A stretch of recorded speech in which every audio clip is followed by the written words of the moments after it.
السلام علیکم ورحمۃ اللہ وبرکاتہ۔ اعوذ باللہ من الشیطان الرجیم۔ بسم اللہ الرحمن الرحیم۔ لإيلاف قریش إيلافهم رحلة الشتاء والصيف فليعبدوا رب هذا البيت الذي أطعمهم من جوع وآمنهم من خوف۔ صدق اللہ العلی العظیم۔ اللہم صلی علی سیدنا و مولانا محمد النبی الامی وعلی آلہ واصحابہ وبارک وسلم وصلی علیہ۔ معزز سامعین و سامعات، پارہ نمبر 30 سورۃ قریش، آیات مقدسہ 1 تا 4 ہیں، مکمل سورہ مقدسہ ہے۔ میرے عزیزو، یہ سورہ مقدسہ مکی صورت ہے۔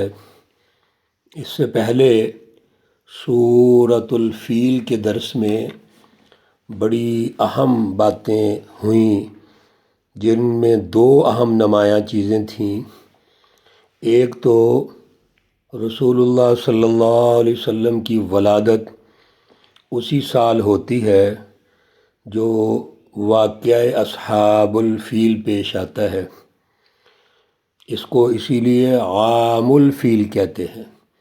رسول اللہ صلی اللہ علیہ وسلم کی ولادت جس سال ہوئی اس کو عام الفیل کہا جاتا ہے۔ اور یہاں سے اصل میں دنیا میں رہنمائی کا جو رخ ہے وہ چینج ہوتا ہے۔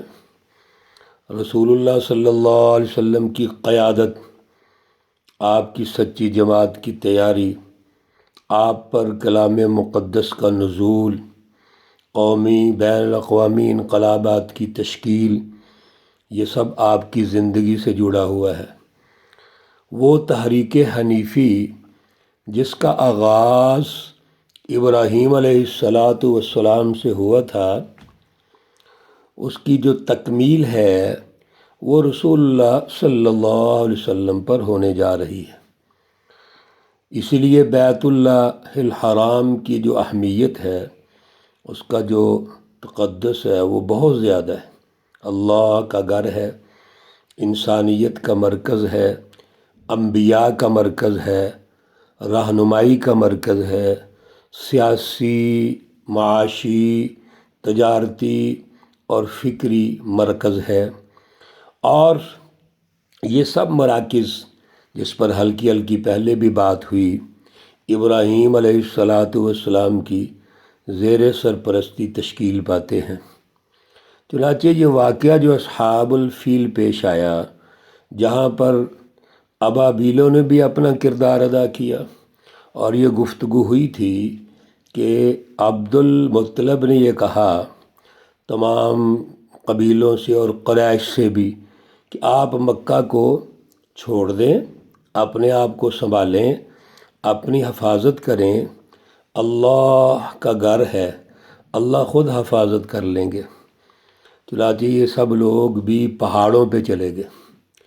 جب ابابیلوں نے اپنی چونچوں میں پتھر لیے ابرہا اور ہاتھیوں پر حملہ کیا، تو لوگوں نے دیکھا کہ یہ کس طرح حملہ ہو رہا ہے۔ اللہ نے ان میں بھی صلاحیت پیدا کی، انہوں نے بھی پتھراؤ شروع کر لیا۔ ہوا یہ کہ اس کے نتیجے میں ابرہا اور اس کا لشکر تباہ ہو جاتا ہے، اور قریش کی عظمت بڑھ جاتی ہے بیت اللہ الحرام کی وجہ سے۔ لہذا آج کی جو سورہ مقدسہ ہے، سورہ قریش، عنوان ہی قریش ہے اللہ رب العزت فرماتے ہیں کہ قریش کی محبت جو لوگوں کے دلوں میں پیدا ہوئی، اس وقت کے ماحول میں پیدا کی گئی، مانوس رکھا گیا لوگوں نے قریش کو، یہ کس نے کیا؟ یہ اللہ رب العزت کی ذات اقدس نے کیا۔ قریش کا جو شجرہ نسب ہے اور اس کا ایک تاریخی تسلسل ہے، انشاءاللہ العزیز کسی درس میں وہ بھی عرض کریں گے، لیکن یاد رکھیے قصی ابن کلاب سے قریش کی مینجمنٹ ہوتی ہے۔ سیاسی طور پر قریش اللہ کے گھر کی جو متولی بنتے ہیں اور مختلف وہاں پر شعبہ جات بنتے ہیں سیاسی اعتبار سے بھی، تو یہ قصی ابن کلاب سے ان کی سیاسی، تجارتی اور معاشی مینجمنٹ ہوتی ہے۔ اب اس کے نتیجے میں آج کی جو قریش ہیں وہ تو اللہ کو بھولے ہوئے ہیں، ان میں خدا شناسی نہیں ہے۔ یقیناً اتنا تو جانتے ہیں کہ یہ اللہ کا گھر ہے، لیکن وہ فکر اور فلسفہ جس کے نتیجے میں سیاسی مینجمنٹ ہونی چاہیے، اداروں کی تشکیل ہونی چاہیے، ظلم نہیں ہونا چاہیے، عدل کا نظام ہونا چاہیے، وہ چیزیں بھولے ہوئے ہیں۔ چنانچہ اسی لیے رسول اللہ صلی اللہ علیہ وسلم کی آمد ہوئی، اور آپ کی آمد کے نتیجے میں اگلے ارتقائی مراحل شروع ہوتے ہیں۔ تو جس وقت یہ بیت اللہ الحرام کی عظمت پوری دنیا میں پھیلتی ہے تو قریش کے لیے بھی انس پیدا ہوا۔ چنانچہ قریش وہ تجارت کرتے ہیں، ایلافہم رحلۃ الشتاء والصیف۔ ایک تو اللہ نے ان کو مانوس کر دیا، لوگوں کو قریب کر دیا، تو وہ دو سفر کرتے تھے، ایک سردیوں کا الشتاء اور دوسرا گرمیوں کا الصیف۔ سردیوں کا جو سفر ہے وہ یمن کی طرف کرتے تھے کیونکہ وہ گرم ملک تھا، اور گرمیوں میں وہ شام کی طرف جاتے تھے جو سرد اور بڑا شاداب ملک تھا، بڑا خوشحال ملک تھا۔ اور لوگ جتنے بھی تھے ان کو اہل حرم اور خادم بیت اللہ سمجھ کر عزت و احترام دیتے تھے، خدمت کرتے تھے، اور ان کی جان و مال کا بھی تحفظ کرتے تھے۔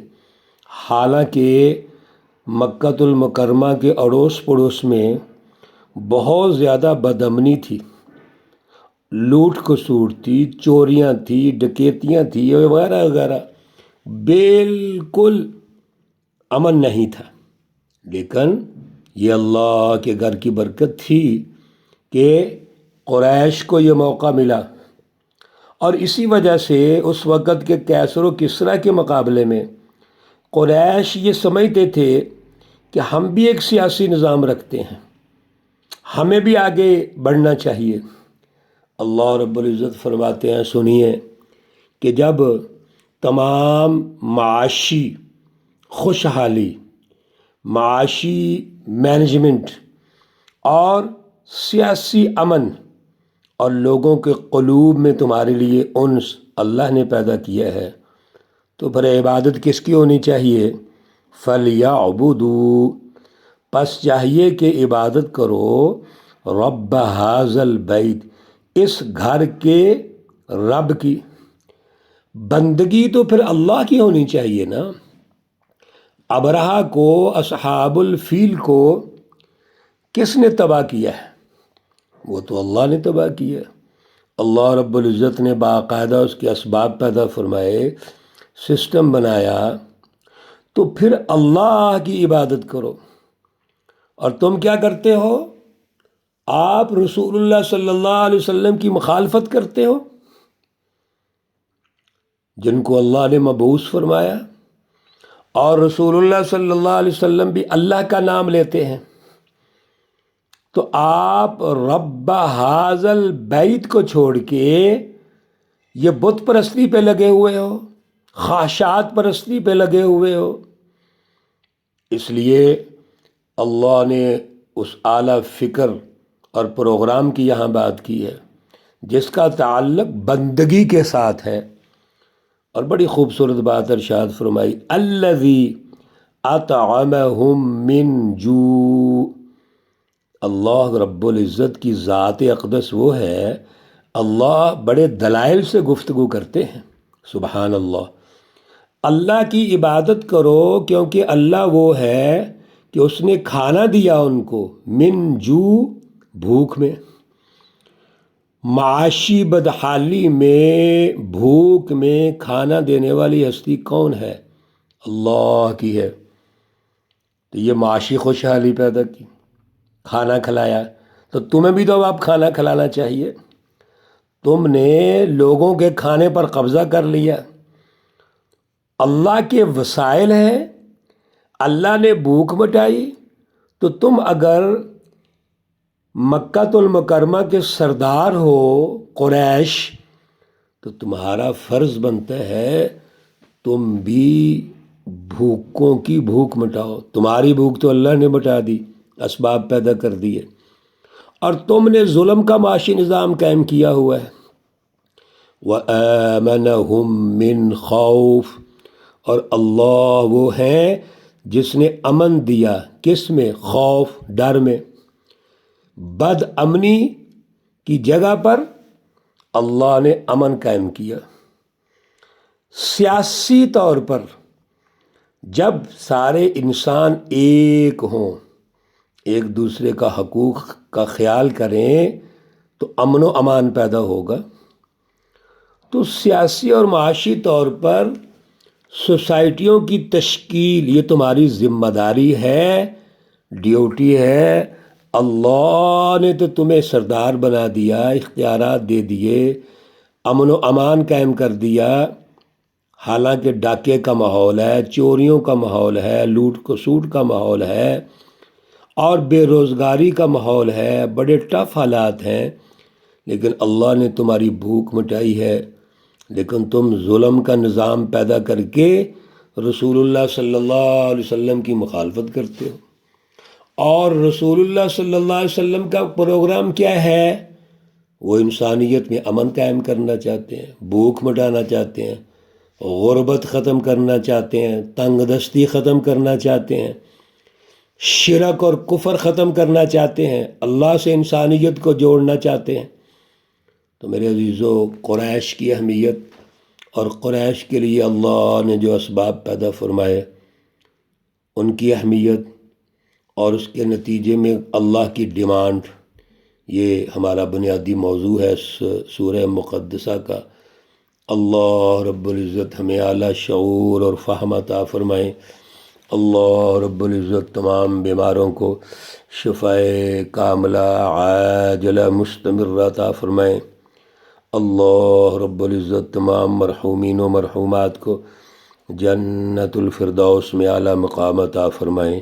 ربنا تقبل منا انك انت السميع العليم وتب علينا انك انت التواب الرحيم، وصلى الله تعالى على النبي الأمي محمد وعلى آله وأصحابه أجمعين برحمتك يا أرحم الراحمين۔